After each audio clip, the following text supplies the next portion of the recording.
या निवडणुकीमध्ये या प्रचाराच्या दरम्यान मला मायबाप मतदार जनतेचा प्रचंड असा प्रतिसाद मिळत आहे।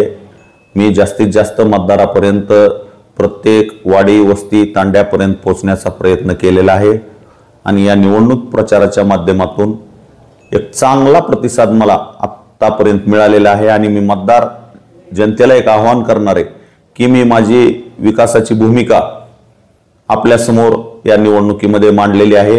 या धाराशिव जिल्ह्याचा शाश्वत विकास करण्यासाठी, धाराशिव विधानसभा मतदारसंघाचा शाश्वत विकास करण्यासाठी, महायुतीचं पुन्हा सरकार आणण्यासाठी आपण सर्वांनी मला येणाऱ्या 20 तारखेला धनुष्यबाणाच्या समोरचं बटन दाबून, माझं निवडणूक चिन्ह मतदान यंत्रावर पहिल्या क्रमांकावर आहे, तर धनुष्यबाणाच्या समोरचं बटन दाबून आपले आशीर्वाद द्यावेत।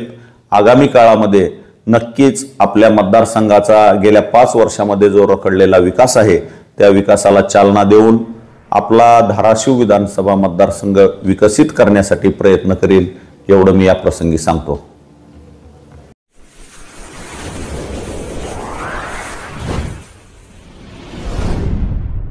वीर महाराष्ट्र न्यूज चॅनलला लाईक आणि सबस्क्राइब करा। धन्यवाद।